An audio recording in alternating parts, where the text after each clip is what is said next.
نوشتنش معلوم است که انشالله این اهل فهم است، اهل علم است.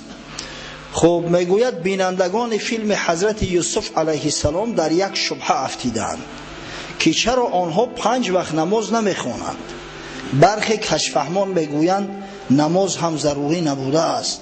نعوذ بالله. فیلم حضرت ابراهیم علیه السلام، موسی علیه السلام، عیسی علیه السلام و دیگران را دیدیم آنها 5 وقت نماز نمیگذارند. میشد است کو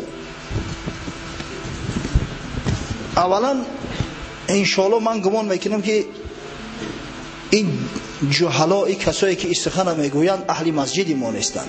شاید که اصلا اهل مسجد نباشند، زیرا کسایی که اهل مسجد هستند، کسایی که از حکم نماز با خبر هستند، هرگز این سخن بی معنی را نمیگویند. نعوذ بالله هر کسی همین را دانسته گوید کافر می شود، از اسلام خارج می شود. زیرا فرضیت این 5 وقت نماز با امر خداوند متعال است و جمیع مسلمانان در فرضیتش اتفاق کردند و یکی از بناهای اسلام محسوب می شود و هر کسی که این کار کند نعوذ بالله او کافر می شود. خب اما او کسایی که از حکمت و فلسفه شریعت ها بخبر هستند، از دین خدا بخبر هستند، گمان میکنند که مادام که ابراهیم علیه السلام پیغمبر خدا بود، موسی علیه السلام پیغمبر خدا بود، حضرت یوسف علیه السلام پیغمبر خدا بود، پس هر چیزی که در زمانهای همونا بود بر ما واجب است بس. اما چنین نیست. خداوند این سفسطه ها را در قرآن عظیم شان از سر ما و شما دور کرده است. خداوند وقتی که وصف پیغمبران خیش را میکند با آنها مراجعت میکند که لکل جعلنا منکم شرعة و منهاجا. ای مسلمانان، برای هر یک از شما ما یک شریعت و یک راه عبادت، یک برنامه عمل درست کرده ایم. لکل جعلنا منکم شرعة و منهاجا. شما در یک شریعت نیستید، شریعت های شما مختلف است. ولو شاء الله لجعلکم امة واحده. اگر خدا میخواست همه شما را یک امت واحد میکرد، همه شما را صاحب یک شریعت میکرد، صاحب یک دین میکرد از ابتدا تا انتها. ولکن لیبلوکم فیما آتاکم. ولیکن خداوند متعال می آزمایه شما را، امتحان تو میکنه در همون چیزی که برای تو عطا کرده است که تا کدام درجه به حکم پروردگار شما مستقیم هستید. فاستبقوا الخیرات. پس در خیرات، در عمل نیک به همدیگر مسابقه کنید. این سخن پروردگاری بزرگ است در قرآن عظیم شان. وقتی که شرح میتن، وقتی که کتابای تفسیر میبینیم لکل جعلنا منکم شرعة و منهاجا، از برای هر کدام از شما ما شریعت و برنامه عمل درست کرده ایم. مفسرین کرام میگویند یعنی که خداوند متعال از برای یهود یک شریعتی را جور کرده بود، شریعت موسی علیه السلام دیگر است. برای نصرانی ها شریعت دیگری را جور کرده بود. غرض از شریعت چیست؟ یعنی انمو راه و طریق های عبادت پروردگار. مثلا یکیش عبادت خدا را به شکل میکرد، شخص دیگرش به دیگر شکل میکرد.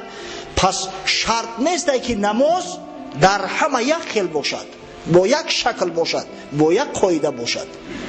این نمازهای 5 گانه‌ای که ما و شما میخوانیم، این رکوع و سجده و خضوع و قعده هایی که ما داریم، هدیه خداوندی به امت محمد صلی الله علیه و سلم است. فراموش نکنید برادرای عزیز.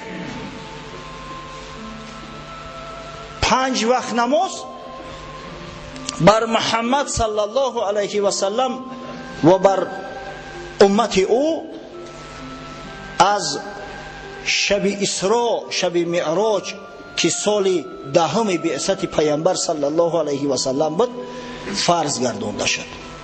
تا او وقت 5 وقت نماز فرض نبود. وقتی کتابو را میخوانیم، کتابای شرحه، گفتم میشود که عادتا مسلمانان 2 نماز میخواندند. یک نماز قبل از طلوع آفتاب، یک نماز بعد از غروب آفتاب. یکیش نماز صبح بود، دیگرش نماز شام. 2 رکعت نماز میخوندن. این 5 نماز نبود.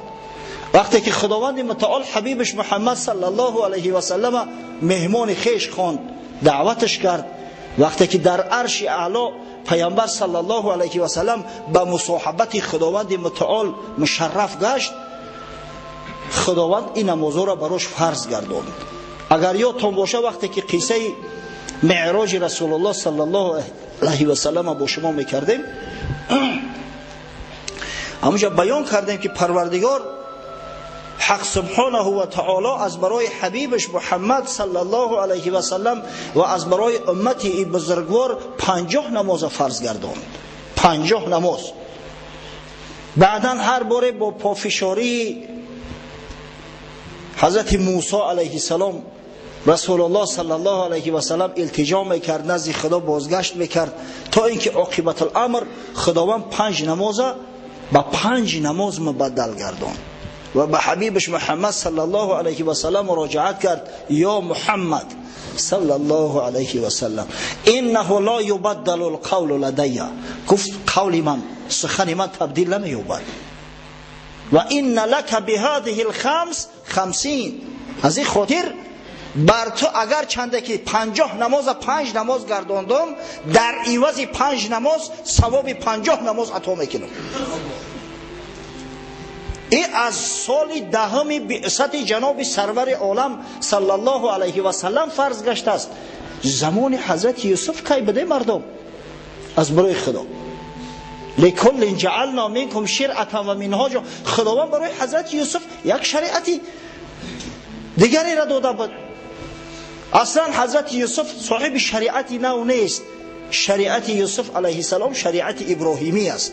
حضرت یوسف پیامبر مرسل نیست، نبی است. همچنانه که یعقوب پدرش نبی بود، همچنانه که اسحاق باباش نبی بود، رسول بابا کلانش ابراهیم علیه السلام است که صاحب شریعت بود. و حضرت یوسف هم طبق شریعت حضرت ابراهیم خلیل عبادت میکرد. همون عبادتی را که خدای تعالی براش فرض گردانده بود همون را انجام میداد. اونا را اگر خدای تعالی این نمازی را که برای ما داده است میداد، به دل جان با یک شادی و خرسندی این را انجام میدادن.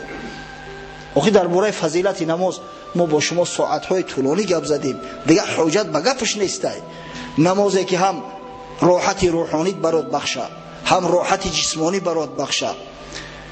کدام روز در تلویزیون دیدم در کارخانه های دولتی مؤسسه ها در روسیه فیزاریت که یک دقیقه فیزاریت که هم جدا کرده بودند. از سر کامپیوتر میخزونن مردم در بانک، بعد همون 5-10 دقیقه فیزاریت که میکنن. همون فیزاریت که نماز است. نماز اگر او فیزاریت که آدم مانده کند، نماز برعکس هم به تن جانت قوت میبخشه، هم روحت بالیده میگردد که من فرمان خدا را اجرا کردم، فریضه الهی را انجام دادم، هم اجر ثواب در مقابلش میگیری. از همین خاطر در مسئله های احکام شریعت ها را به هم دیگر آمیخته نکنید. در یک چیز پیامبران همش یکن. سخن خداوند متعال که در قرآن فرمود: اعوذ بالله من الشیطان الرجیم ان دین عند الله الاسلام. بدرستی که دین بر حق نزد خدا فقط و فقط اسلام است.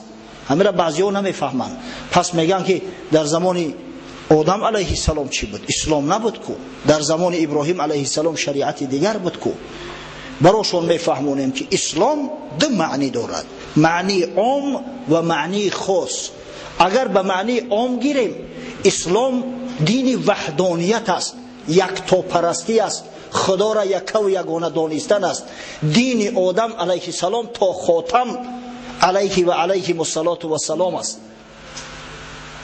اما اگر به معنی خاصش اسلام بگیریم، همچه شریعت اگر بگیریم باش، در اون صورت این شریعت خاصی محمد صلی الله علیه و سلم و پیروان معتقدان او است. اینجا وقتی که خدای تعالی میگه که بدرستی دینی بر حق نزد خدا فقط و فقط اسلام است، غرض انم یکتا پرستی را در نظر دارد. در عقیده پیامبران اختلاف ندارند، همشو خدا یکتا را عبادت میکنند، مردم به سوی خداوند یکتا دعوت میکنند، همه پیغمبران را بر حق میدانند، همه کتابها را بر حق میشناسند. در اینجا اختلاف نیست.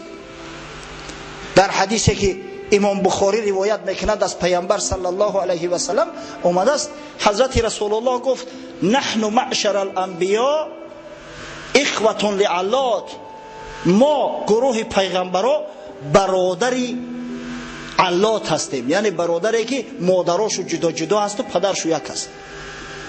امهاتنا شتا و دیننا واحد، یعنی که مادرام گوناگون از هر کدوم مادر داریم پدر داریم، اما دین و دین یگانه است، دین موحدی است، دین یکتاپرستی است. اما وقتی که صحبت در موضوع شریعت می رود، عبادت خدا را چی نو باید کنیم، در اینجا البته که بین اختلاف ها هست. مثلا در شریعت ابراهیم علیه السلام نکاح بین اپا و خواهر با یک مرد درست بود. حضرت یعقوب علیه السلام ببینید دو دختری تقوش بزنی کرد. نه شما فیلم هم که تماشای کردگی که به فکرم نامی همون زناش هم میدونه. دو خواهر با یک نکاح گرفتن درست بود، اما در شریعت محمد صلی الله حتی در شریعت موسی علیه السلام علیه منع شد. از زمان موسی علیه السلام نکاح اختیین، نکاح دو خواهر با یک مرد منع شد. در همین منطقه 65 میکروریون یک برادری نمازخوان، اهل مسجد، اهل جمعه، دو خواهر با یک نکاح گرفته بود است. همه داملاش را گفتیم که مرده که خوب بخی نمازخوان بود است، تو خبر نمیکنی که زینا کرده است این جوان مرد، به هر دش زینای حرام کرده است، عمل حرام کرده است. میگه در این موضوع خطیش گپ زدی، میگه همین موضوع خطی من چخ نکنی. سبحان الله، چخیل چخ نکنی کاری حرام؟ برای اون که این زنا براش حلال گردن باید یک نفرش طلاق کنه تا زمانی که عیدت او زن نمیگذرد به همون زن اولش معامله و مناسبت براش حرام هست. عیدش که گذشت 3 حیض که دید بعد با زن خودش معامله کرده میتونه، تا او زمان به هر زن زنا کرده است این مرد.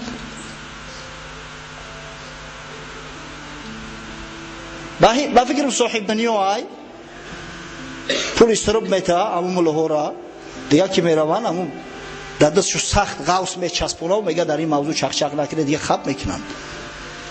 ای خدا بترسه، پگه در پیش خدا مسئول است، جواب میگه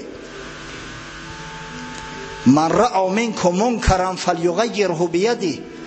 پیغمبر خدا صلی الله علیه و سلم تاکید کرد هر کسی از شما امری منکری را دید، اگر قدرت دارد امکانیت دارد با دست باید اصلاحش کند. فإن لم يستطع فبلسانه، اگر با دست نمیتونه با زبان باید اصلاحش کند. فإن لم يستطع فبقلبه، اگر غیرتی با زبان حتی گفته ندارد باید با قلبش همون را مذمت کند، یعنی که خونش نرود، خطش همنشینی نکند. اما ببینه در شریعت ما حرام است. مگر کسی میتونه دعوا کنه که حضرت یعقوب علیه السلام اپا و خواهر گرفته بود کو، پس چرا برای ما ممکن نبود است؟ آخه شریعت حضرت ابراهیم دیگر بود، شریعت ما دیگر است. در شریعت موسی علیه السلام شما ببینید خوردن روغن حیوان، روغنی که از حیوان گرفته میشه حرام است. گوشت شتر حرام است، نمیخورن. اگر به شرطی که در لباسشون نجاست افتاد او را میگن به شستن دیگه پاک نمیشود، البته او را میبرن در همون جایی که نجاست غلطیده است، او را قطع میکنن میبرن میپرتوین. اما در شریعت ما الحمدلله هیچ چیز نیست. یک چیز براتون بگم، وقتی که شریعت بعدی میآید حکمهای شریعت اول که با شریعت بعدی اختلاف دارن منسوخ میگردن، بیکار میشوند. دیگر اگر کسی با اون شریعت پیشینه عمل کرد که در فلان شریعت بود گناهکار میشود. ممکن نیست. تصور کنه که کانستیتوسیون ها زیاد عوض میشوند. به همین عمر اندکی خدمت ما چندین بار دیدیم که کانستیتوسیون ها عوض شدن. یک شخص بگه که کانستیتوسیون سال 70 ده فلان کار بود، من موافق همون کانستیتوسیون عمل میکنم، آیا گپش پذیرفته میشود؟ هرگز نه. بر همه واجب است که موافق کانستیتوسیون نو قبول شده عمل کنند. حکم همی است. همه شریعت ها هم همه حکم دارند برای همه. ولی بعضا ما را مذمت میکنن شما اهل کتاب فلان میگویید بسم الله میگویید. ما هیچ شو نمیگیم. واقعا شریعت گفته شو، خدا گفته شو، پیغمبر گفته شو. وقتی که شریعت نو آمد بر اونا واجب است که موافق شریعت نو عمل کنند. حالی متاسفانه بعضی زیایا بعد صدای دخول بلند میکنند، طبل زنی در میدرویند، ملاها اهل کتاب حکم به کفر میکنند. سبحان الله، اونا خودشون حکم به کفر میکنند، ما نه. شخصی که یک کتاب خدا را انکار کند کافر میشود. همین یک کتاب خدا را اگر انکار کرد کافر میشود. آخه ما اونا را مجبور نکردیم که قرآن را انکار کنند. ما یهودی ها را مجبور نکردیم که انجیل را انکار کنند. انکار کردن کافر شدن. شخصی که یک پیغمبر خدا را اگر انکار کند کافر می شود. همین مسلمان های ما اگر یک پیغمبر خدا را نعوذ بالله انکار کنند کافر می شود. ما اونا را مجبور نکردیم که شما مثلا محمد صلی الله علیه و سلم قبول نداشته باشه. ما یهودی ها را نگفتیم که شما عیسی علیه السلام قبول نداشته باشه همچه پیغمبر. مادام که قبول نمیکنن حکم کفر برای خودشون خارج کرده است. یعنی پس وقتی که شریعت محمد صلی الله علیه و سلم در عالم منتشر شد، بر همه واجب گشت متابعت شریعت رسول الله صلی الله علیه و سلم. کسی حقوق ندارد ادعا کند که ما با شریعت پیشین عمل میکنیم. نعوذ بالله، خیلی گپ نیست. در حدیث اومده است، امام مسلم روایت میکند، رسول الله صلی الله علیه و سلم سوگند یاد کرد، والذی نفس محمد بیده، قسم به خدایی که جان محمد در قبضه قدرت اوست، لا یسمع بی احد من هذه الامه یهودی ولا نصرانی ثم لا یؤمن بالذی ارسلت به الا ادخل النار او الا کان من اصحاب النار. قسم به خدا گفت پیغمبر صلی الله علیه و سلم، هر کسی که از من با او خبر می شود، از دین من آگاه می گردد، بعداً با شریعتی که خداوند بر من ارسال کرده است، بر قرآنی که خداوند بر من نازل کرده است ایمان نمی آورد، این شخص از اهل دوزخ است. نه دین نصرانیش کمکش میکند نه دین یهودی. پس در پاسخ او برادرایی که ادعا میکنن که مقصد در دیگر شریعت ها نه به دست مهم نیست، که ما میگوییم که برادرای عزیز، شما معتقد پیروی آخران شریعت در دنیا، آخران پیغمبر در دنیا محمد صلی الله علیه و سلم هستید، موافق انمی شریعت بر ما واجب است و با تمام مردم عالم واجب است عبادت کردن خدا. یعنی همون نمازی که امروز یهودی ها میخوانند، راست استاده و خدا تکان داده، یا عبادتی که نصرانی ها در کلیساشون میکنن، همه اینو منسوخ شده است. اینو پیش خدا پذیرفته نمیشه. بر اونا واجب است مثل ما نماز خواندن، شریعت ما را قبول داشتن، به حکم اسلام عزیز عمل کردن. و من یبتغی غیر الاسلام دینا فلا یقبل منه و هو فی الاخره من الخاسرین. و خداوند حکمش صادر کرده است در قرآن، هر کسی که غیر شریعت اسلام شریعت دیگری را اختیار کند از او پذیرفته نمی شود و او از زمره خاسرین، از زمره اهل دوزخ محشور خواهد گشت. خب باز یک سوال تعجیلی همون برادر به فکرم نوشته است. قصه بزنی گرفتن رسول اکرم صلی الله علیه و سلم زینب بنت جحش را با استفاده از منابع صحیح نقل می‌گردید، زیرا بعضی ها میگویند که گویا رسول خدا صلی الله علیه و سلم با وی رابطه نهانی داشته است، نعوذ بالله، و زید وقتی از این درکدار شده است پس غضب نموده او را طلاق داده است و باز قصه های دیگری.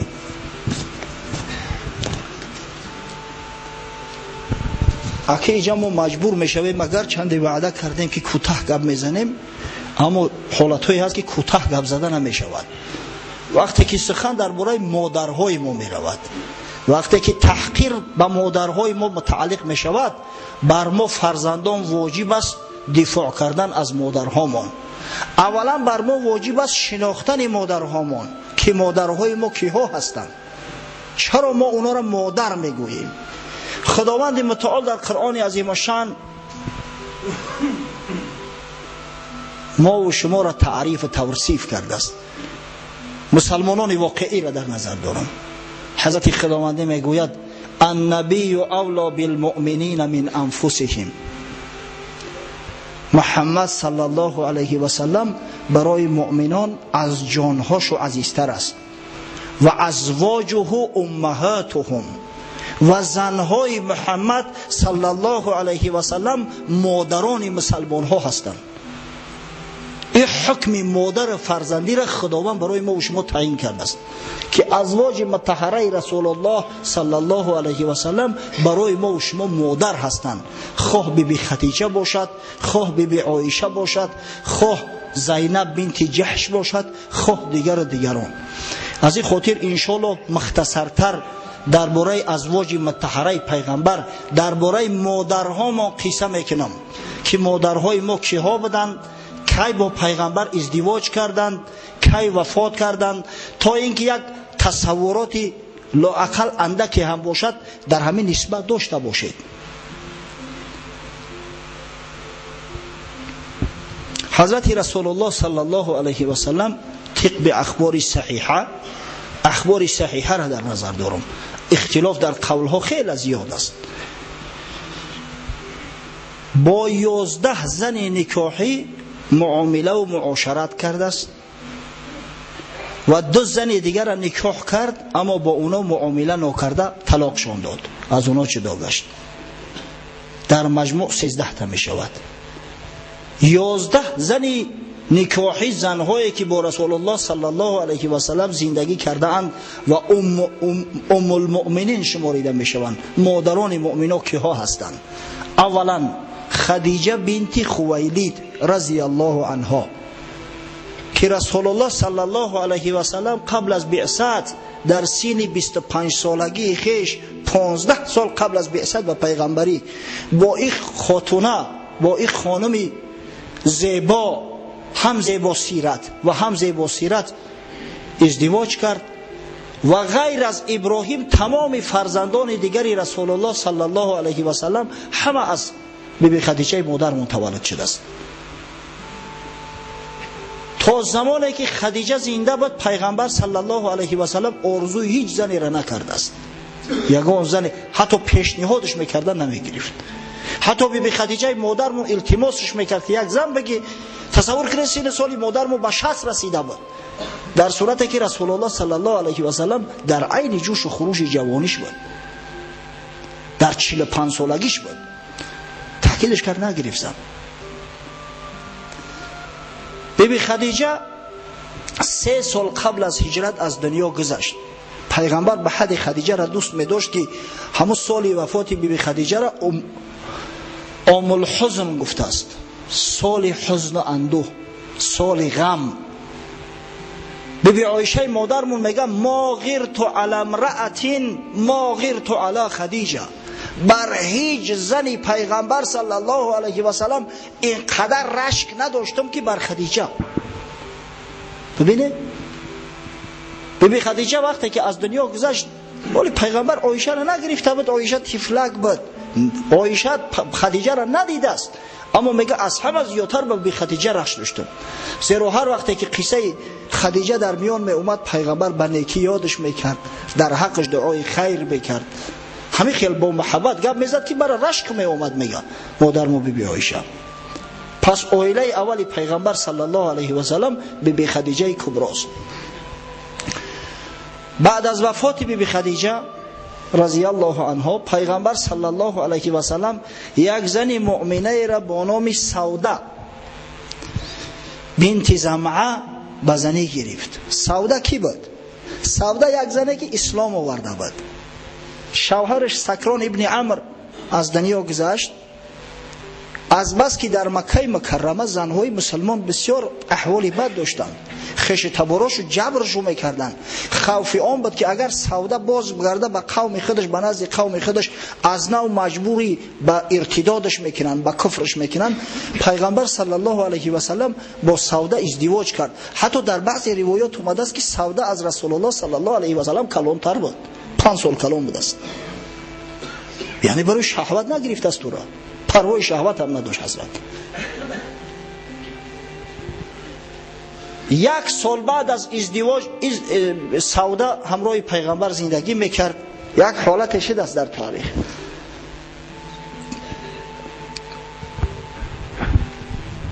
وقتی که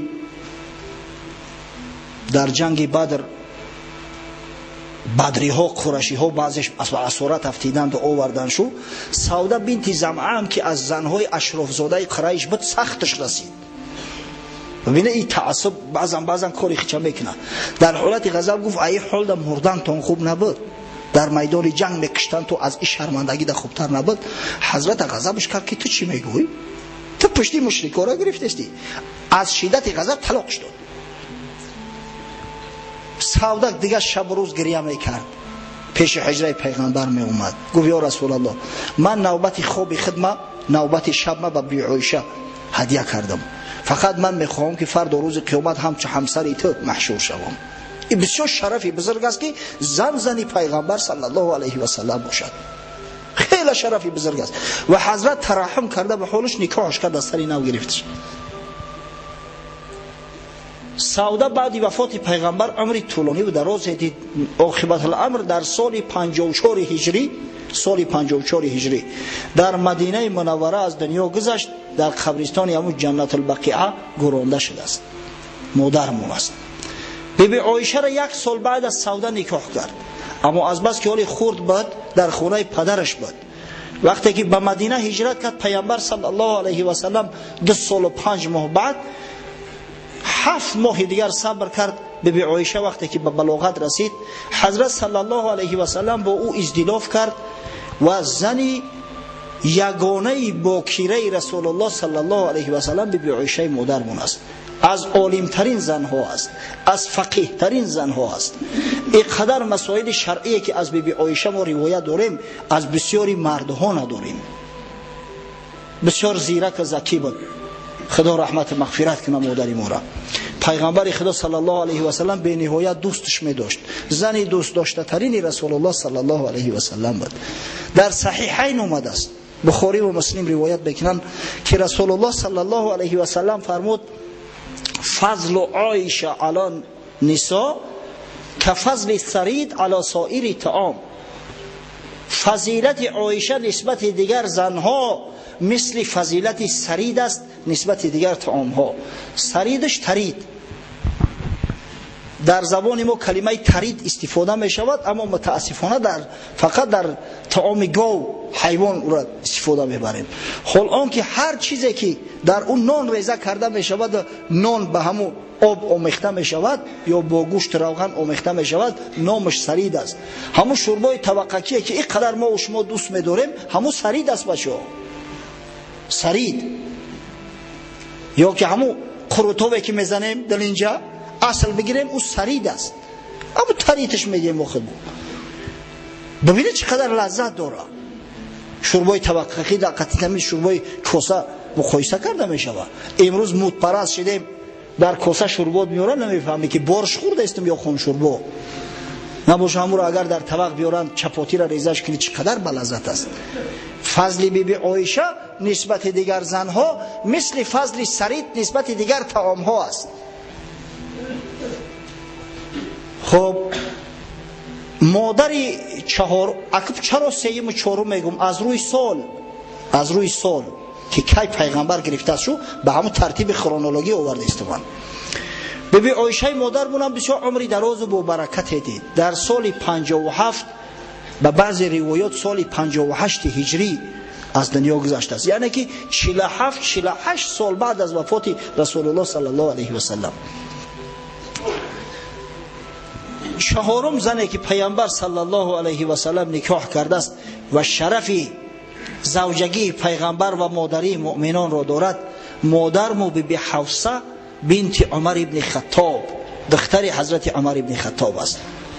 بیبی حفصه یک شوهر داشت با نام خنیس ابن حذافه که بین همه جنگ بدر و احد از دنیا گذشت. بعد جنگ بدر بیبی حفصه را برای حسن و جمالش پیغمبر اختیار نکرده است.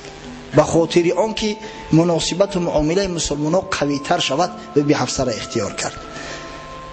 و ایلا حضرت عمر پیش از رسول الله صلی الله علیه و سلم به عثمان پیشنهادش کرد، حضرت عثمان نگرفت.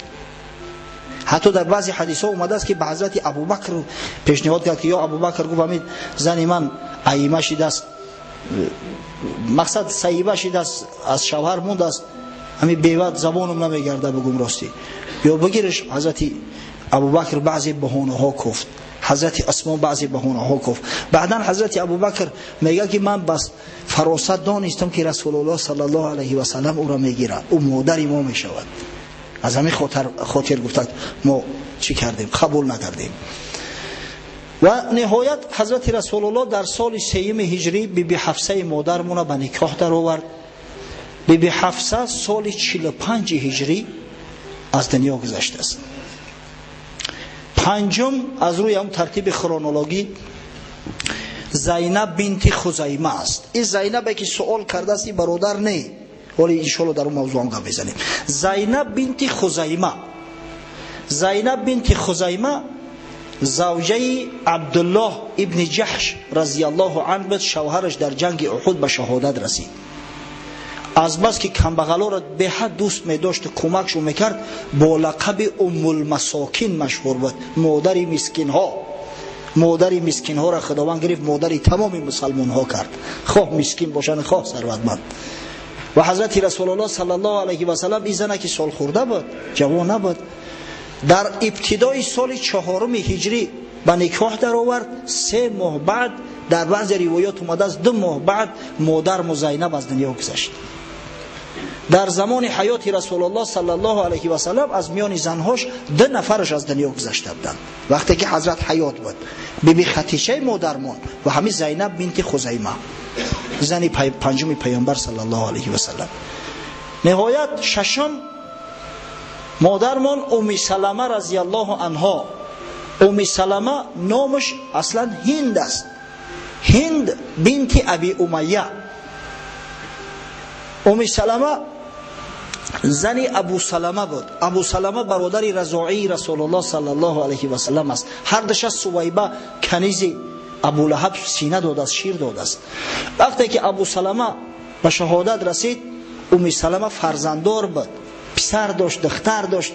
یک پسرک داره با نام عمر و یک دخترک داشت با نام زینب. پیغمبر صلی الله علیه و سلم ام سلمه را نکاح کرد. او زمان حالی بیت المال به طوری باید شاید عمل نمیکرد. زنی که شوهر نداشت در جامعه بسیار خوار میشد، بسیار به عذاب گرفتار میشد.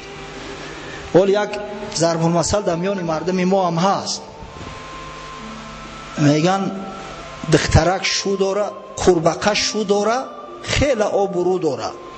همین گپ شنیده؟ قربقه شو داره، خیلی آبرو داره. حقیقتا در او عصر زمان شو داشتن یک مایه افتخار بود. از همین خاطر زنها را میبینیم در سن 50 سالگی، حتی بعضا 60 سالگی شوهرشو که از دنیا میگذشت یا طلاق میافتن با شوهر دیگر میکردن. امروز دیگه آبرو را در این نمیدونن این زنکا جگر ریخته ها. اما خاطر از مسافرهای بیچاره بزن میگردن دیگه. زنک دیگه در 45 50 کی رسید شو نمیکنه دیگه. بیچاره مسافرها بزن موندیا. از همون خاطر برای آن که ام سلمه همون مرتبه و منزلتی که داشت گم نکند، با ابرو و با عزت باشد در بین قومش، از طرف دیگر یک افتخاری بزرگ است که زن رسول الله صلی الله علیه و سلم گردد. حضرت ام سلمه را نکاح کرد گرفت. ام سلمه از بنی مخزوم است، از قبیله قریش، از بطن بنی مخزوم، یعنی خیش تبار ابو جهل و خالد ابن ولید است. یکی از سببهای دلگرم شدن خالد ابن ولید به اسلام همین نکاح رسول الله صلی الله علیه و سلم با ام سلمه بود. خداوند هدایت میکند اما چیزی را سبب میگردونه.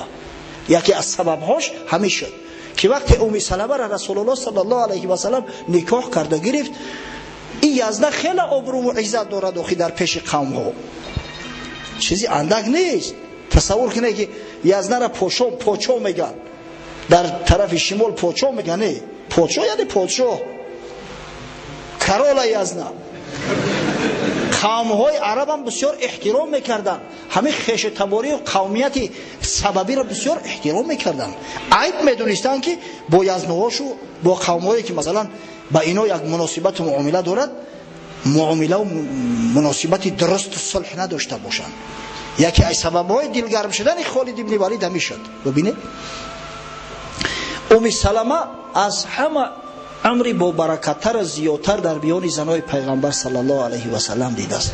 مادر و ام سلمه در 84 سالگیش در سال 62 هجری از دنیا گذشته است. بسیار زن پاک دامن با عفت، بسیار زن صالحه عاقله صاحب خیرات بود.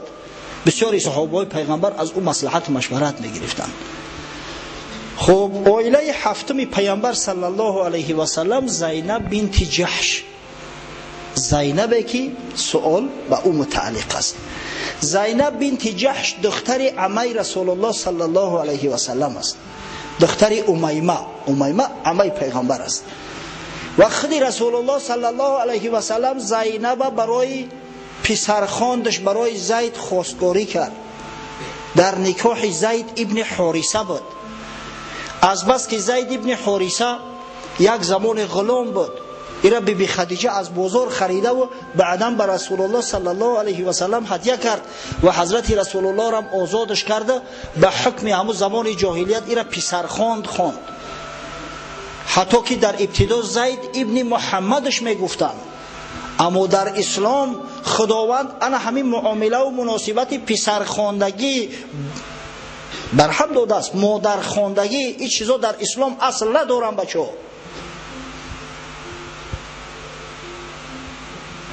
زن از دنیا میگذرد، یک محرمی به غیرت نداره که دروی قبرستان بدروید. با همون گرگان میگه که خواهرم باشه یا به جای مادرم باشه یا به جای دخترم باشه و بعد دست آسین بالا میکنه و همون را میگیره در قبر میمونه.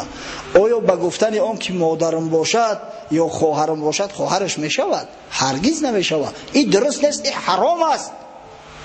مردم آقا ناموسی ما و شما کجا شده است؟ نخواه یک مردی بگونه زنی را که محرم ما و شما هست بگیره به دستاش در درون قبرستان ما نو ما بترسیم از داخل شدن در قبر. ای چی میترسه؟ ایمو قبر شما از زنده ها بترسه، اون مرده ها بچرای چی کارتونا میکنن؟ و قبر عاقبت جا ما همو جا است، خانه آخری ما همو است. برای کم کم همو قبر کنو را کمک کنه، طریقه کندن قبر را یاد بگیره. از همون ندیدن است که تلخت میکفه. بچه را میدرورن که کو مادر تبگی در قبر مون شاخ میشوه. باری اول لحد دیده است ای سرت بون آخی مادر خطا که در گور مونده نتونی، ای تو دیگه چی امید است؟ زینهار در این مسئله احتیاط کنه بچه. پسر خواندگی مادر خواندگی را خدای تعالی نهی کرده است، باز داشته است. در اسلام خیلی گپ وجود نداره. یک مردی بیگانه با زنی بیگانه در یک خونه ششتیان چای خوردستیان، این کی است؟ اکا خانم رود در خواب. اکا خان چی هست؟ در اسلام خیلی گپ نیست بچه.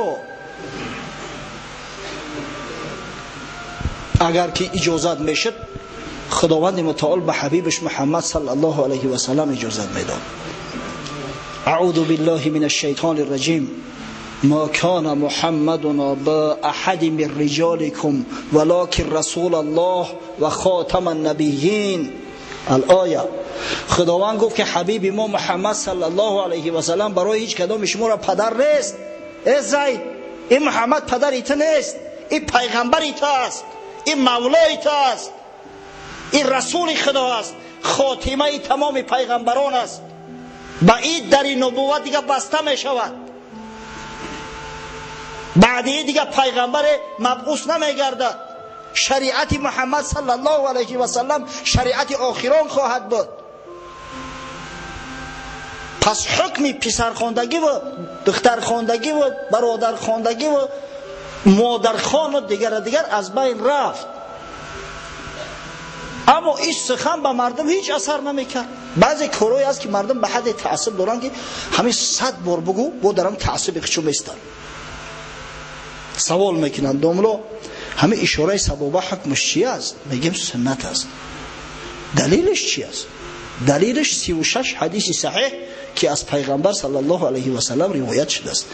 دلیلش آن است که امام محمد شاگرد امام اعظم ابو حنیفه در کتاب صلات میگه که رأیت ابو حنیفه یفعل هکذا، دیدم که امام اعظم ابو حنیفه اشاره میکرد ثوابا. چه خیلی میکننش؟ بسیار خوب، 10 مراتب نشون دادم. از این بالای منبر با دیده میشود در کجا انگشت میبرداری، در وقتی نفشه، در وقتی اثبات میگذاری.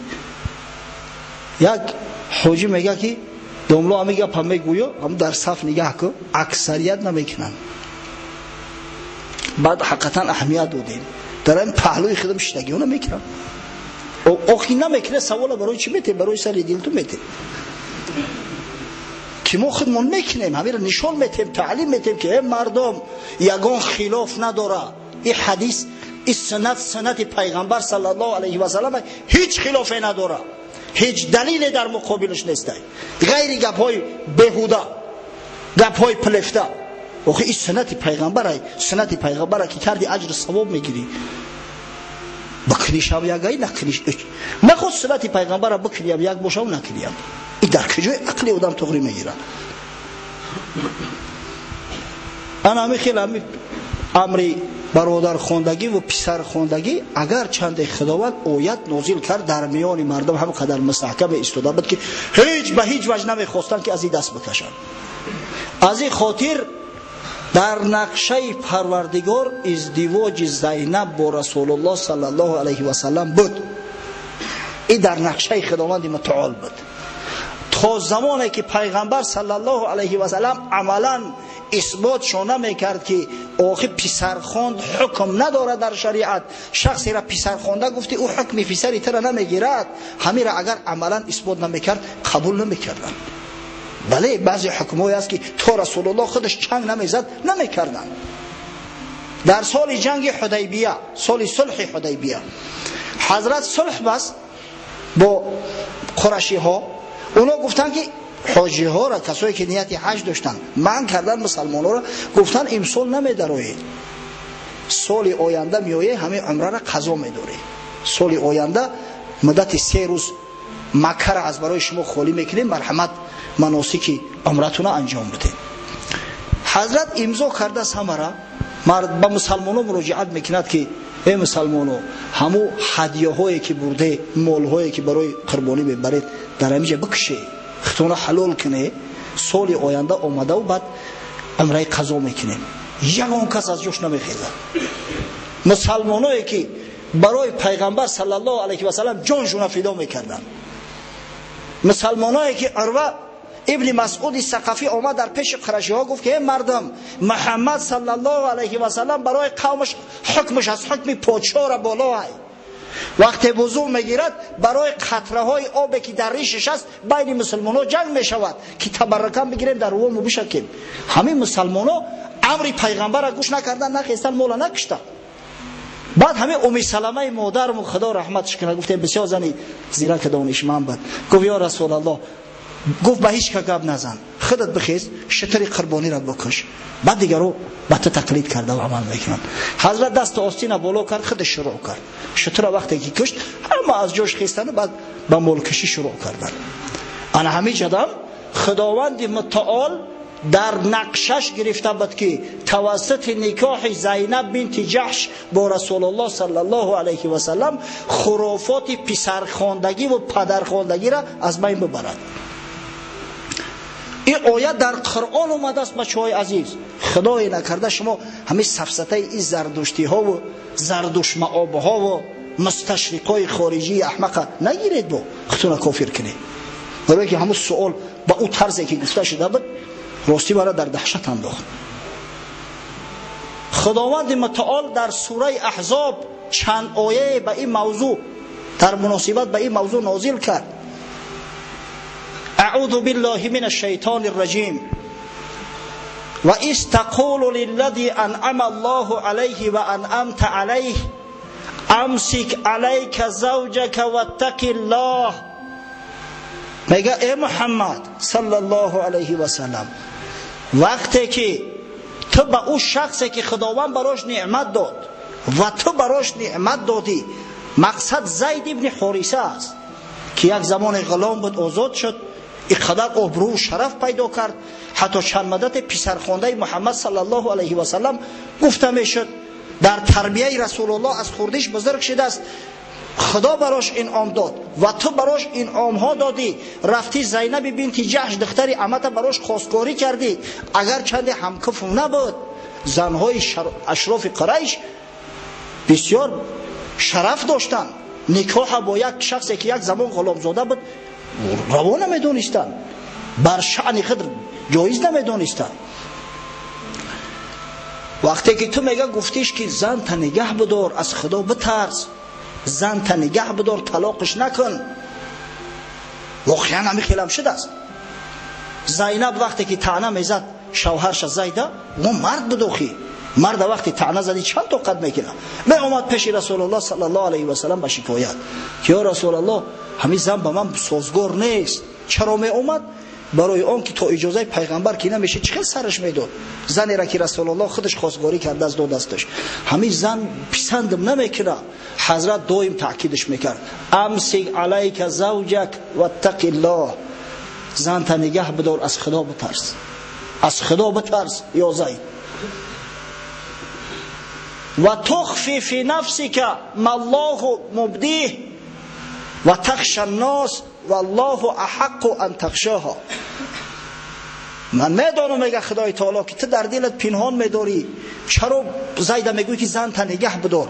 برای که پیغمبر صلی الله علیه و سلم با الهامی که خدا براش داده بود دریافته بود که اگر همین زید زنش سر بته، خداوند امرش میکنه که زینب بگی. اگه تصور کنه چی حالتی بود. اینا بعد 1400 سال منافقای بدبخت یافت میشن که طعنه میزنن. اما این کار در حال شده بود در سال 5 هجری که در خود مدینه منوره صدها منافق بود.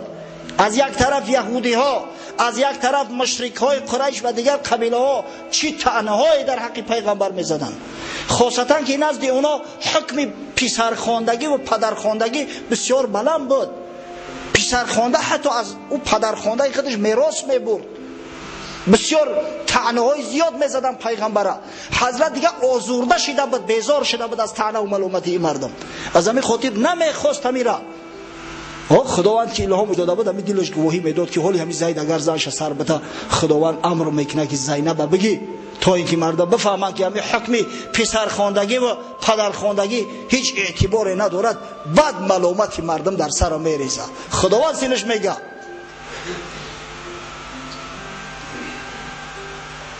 از مردم میترسی؟ آخی خداوند حق دارتر است که از او بترسی. زینهار طمع مدار از غیر خدای که این رغبت خلق نیم ساعت باشد. از غیر خدا چیزی طلب نکن که این رغبت مردم نیم ساعت. تا از مردم میترسی که ملامتت میکنن؟ ای حبیبی من، تا از خدا بترس. والله احق ان تخشاها، خداوند حق دارتر است که از خدا بترسن بندگان خدا، نه از مخلوق. اما با وجود این زید طاقت نکرد، طلاقش داد. هر قدر که پیغمبر تاکیدش کرد از خدا بترس مرد، زن تا سر نتی. یک روز جانش بلبش اومد، زینب طعنه‌اش زد. تا غلامی نبودی که بیبی خدیجه را از بازار خرید تو بسیار مشکل است. همین طعنه زن آدم بکشه. اگر مردی به ناموس باشه بسیار سخت است. شیخ سعدی رحمت میدونه نوخی، خدا رحمتش کند. شیخ سعدی در زمانهای جهانگردش وقتی در فلسطین بود، نصرانی ها اومدن، جنگ های صلیبی شروع شده بود، اما کریستانوسای اروپا اومده بودن. از بس که مسلمان بود همراه مجاهدا بر ضد چونخیز در جنگ اسیر افتاد. اسیرها را از اسرهای پیش میفروختن به غلامی. سعدی را هم گرفتن در دست پاش زولاله زدگی بازار غلام فروشی برآوردن. ناخوش یک مرد دیدش، یک شخص شریف، آدم خوب، دید که سعدی بزرگوار در بازار غلام فروشا میفروشن، یا عالمی نامدار. نرخش کرد، با 10 دینار خریدش، آورد. یک دخترک در خونه‌اش داشت، دختری نازپروردی بسیار ارکا. دخترش نکاح کرد، دادش با 100 دینار. 100 دینار مهری دختر بود. بیچاره کیسه خودش برآورد داد، سعدی را داماد گرفت. دیگه او زنک همین میشیشت میخیست، بیچاره سعدی را طعنه میزد. یک گپ میگفت که خب که تا همون نیستی که پدری ما به 10 دینار رای بازار غلامو خریده بود، با تو زبان برآورده گپ میزنی. با جان رسید گفت بله من اون بیچاره بی سعادتی هستم که پدرت به 10 غلام از به 10 دینار از بازار خریده که من به 100 دینار آورد به تو فروخته کنم. شنیدم گوسفند را بزرگه، رهانید از دهان و چنگ گرگه. شبانگه کرد بر حلقش بمالید، روان گوسفند از وی بینالید. که از چنگال گرگم در ربودی، چه دیدم عاقبت خود گرگ بودی. گوسفندی بیچاره گفت فرقی بین تو گرگ چی بوده؟ از خدا بگیرد گرگ خوب نبودم تا میجی قید یک خفن میکرد میکشتم تو کلمه ببری با دور میپرتوی. از همین خاطر زید طاقت نکرد، زنش سر داد. این آیه قرآنی است. خداوند در ادامه آیت میگه اعوذ بالله من الشیطان الرجیم فلما قضى زید منها وطرا زوجناکها لکی لا یکون علی المؤمنین حرج. وقتی که زوج مرادی چه حاصل کرد، یعنی که زنش طلاق داد، او را ما به تو نکاح کردیم دادیم.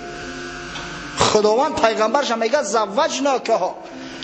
بی زینب مادر مو وقتی که گپش قطعی بخچوناش میگرخت، قطعی کنداشاش میگفت نکاح شما را در همین دنیا ولیهاتو کردین، نکاح ما را از پشت 7 آسمان خداوند متعال کرده است. خداوند ما را نکاح کرده در حبیبش محمد صلی الله علیه و سلم. خداوند میگه زوجناکها، ما میگه او را نکاح کردیم در تو دادیم. باش سببش میگه تا اینکه بر مؤمنا حرج نباشد، تا اینکه مؤمنا بدونن که همین حکم پسر خواندگی و پدر خواندگی و مادر خواندگی هیچی اساسی نداره در شریعت، اصل ندارد، با این محرم نمیشوی. سبحان الله. پس زینب بنت جحش زوجه مطهره رسول الله صلی الله علیه و سلم از خداوند ایرا بر او لازم گردوند، با الزام خداوندی است. از دست حضرت هیچ کار نمی اومد. اگر پیغمبر میتونست نمی گرفتش، اما این امر از جانب پروردگار است. این آیه قرآن است. اگه این خانه سوخته این مستشرقای خارجی مخصوصا بدین ها بعد رمن می نویسن و در آمد پیغمبر و این همه سفسطه است بچه ها. و شما کتابای اصل بخونه چه بگیریم سفسطه های مستشرقه و بعضی کافر معاب ها را. زینب دید که از درون حمام برآمده است، گفت خشا سبحان الله، بزرگ از پروردگاری که تو را به این حسن جمال خلق کرده است. چی پیغمبر زینب ندیده بود؟ زینب در پیش رسول الله کلان شد، دختری عمش بود، خودش رفت خواستگاری کرد آورد به پسرخان جدا دادش. زینب ندیده بود که این سخن را میگه نعوذ بالله. این گپ در حق یک آدم متقی گفته نمیشود، چی برسد به حق یک پیغمبر محبوب به این بزرگی و به این عظمت. بسیار متاسفانه وقت متنگ است و باشه در این موضوع، اطراف این موضوع سخن بسیار بود. خب زوجه هشتم پیامبر زینب بنت جحش سال 20 هجری وفات کرد. بعد وفات رسول الله صلی الله علیه و سلم اول زنش که از دنیا گذشته است همین زینب، آخرین زنش ام سلمه. زوجه هشتمش موافق تاریخ خرونولوژیا جویریه بنت حارث، دختری سردار قبیله بنی مستلق. اینجا سخن بسیار است، متاسفانه ما دیگه وقت نداریم. جویریه مادرمون سال 56 در بعض روایات سال 55 هجری از دنیا گذشته است. زوجه نهم پیغمبر صلی الله علیه و سلم ام حبیبه رمله بنت ابی سفیان، دختر ابو سفیان ابن حرب. ام حبیبه بسیار زنی صالحه بود، خدا رحمتش کنه، در سال 42 یا 44 هجری از دنیا گذشته است. این دختری اما ابو سفیان است که مسلمانان خاصتا محمد صلی الله علیه و سلم بر پدر خودش ترجیح داد. زوجه دهم رسول الله صلی الله علیه و سلم صفیه بنت حیی ابن اخطب. این دختری حیی ابن اخطب یهودی است، سردار قبیله بنی نظیر از یهود، که بعد جنگ خیبر اسیر غلطیده بود، رسول الله صلی الله علیه و سلم ایرا آزاد کرد، خرید آزادش کرد و در نکاح رسول الله صلی الله علیه و سلم درآمد به خاطر نگه داشتن شرافتش. عمری دراز دیده است مادرم صفیه نیست. و زوجه 11 آخران زوجه‌ای که پیغمبر نکاح کرده است میمونه بنت حارث، خاله عبدالله ابن عباس رضی الله عنه، که اینم سال 61 از دنیا گذشته است. عمری دراز و با برکت دید. دو زن دیگر، یکی از قبیله بنی کلاب و دیگری از قبیله کنده پیغمبر صلی الله علیه و سلم نکاح کرد، اما به بعضی سبب‌ها قطعش و ازدواج و نزدیکی نکرده است. همین نکاح کرده طلاق شد که حجت به گفتن اونا نیست. و حضرت صلی الله علیه و سلم طبق اخبار صحیحه دو کنیز دیگر هم داشت. متاسفانه ما زنها را از کنیزها فرق نمیکنیم. کنیز زنی را میگن که از بازار خریده میشود یا کسی به او هدیه میکند. امو کنیزا پیغمبر با اونا نکاح نداشت، به حکم خواجگی و به حکم ملوکیت با اونا معامله و مناسبت میکرد. یکیش ماریه قبطیه از مردم مصر که مقوقس حاکم مصر است براش هدیه کرده بود و پسرک از این ماریه قبطیه رسول الله صلی الله علیه و سلم صاحب شد. پسرک را با نام ابراهیم که در 17-18 ماهگی از دنیا گذشت، همون سال 10 هجرت رسول الله. یک چند ماه بعد پیغمبر خدا را دنیا را بدرود گفته رفت. و کنیز دوم ریحانه نام دارد. بعضی معرخا همینجا خطا کردن که گویا ریحانه را پیغمبر آزاد کرد بعد به نکاح گرفت، اما قول اصح این است که کنیز بود. از قبیله بنی قریظه یهود یک کنیز بود با نام ریحانه بنت زید که او هم کنیز رسول الله صلی الله علیه و سلم است. چیزی که بر روایات صحیحه به خلاف از برای ما و شما نسبت ازواج پیامبر صلی الله علیه و سلم ثابت شده است همین است. متاسفانه وقت ما به آخر رسید. ان شاء الله ببینید همین سوالا خودش یک موعظه‌های جدا دراز میشیدن. اگر خداوند امکان مبتر هفته آینده هم تخصیص میتیم از برای پاسخ گفتن به سوالهایی که برادران مسلمان دادند. این دفعه کوشش میکنیم کوتاه‌تر بگیم. متاسفانه بعضی سوالایی هست که مسائل حیاتی و مماتی است، مسائلی است که ننگ ناموس تمام مسلمانان را دخل دارد. از همین خاطر اگر ما کاملتر گپ نزنیم باور کنید خودمون مجرم و گناهگار میحسابیم. از همین خاطر امروز نسبت ازواج مطهره پیامبر صلی الله علیه و سلم صحبت اندکی به درازا کشید. پروردگار و صحبت من صحبتی مؤثر گردان، نه از صحبت‌های بی تاثیر. و خداوند ناموس و ننگ اسلامی برامون ارزانی دار که امهات المؤمنین ازواج مطهره پیغمبر صلی الله علیه و سلم از مادرهای خیش بیشتر و زیادتر دوست بداریم. همچنانه که به خاطر دفاع از ناموس مادران قائم میشیم، به خاطر دفاع از ناموس مادرهای افضل و ازواج مطهره پیغمبر صلی الله علیه و سلم قائم گردیم. پروردگار او دشمنان حبیب محمد صلی الله علیه و سلم رو که نسبت ازواج مطهره بی آدابی ظاهر میکنن به سزای عملشون رسان. و پروردگار رو مساعدت فرما که ما فرزندان واقعی، فرزندان حلال زاده باشیم که از ناموس مادران دفاع کنیم و عملهای خیر خوب انجام دهیم که فردا روز قیامت او مادران ما را به فرزندی قبول داشته باشند و فرزندم گفته و ما و شما مراجعت کنند. آمین یا رب العالمین.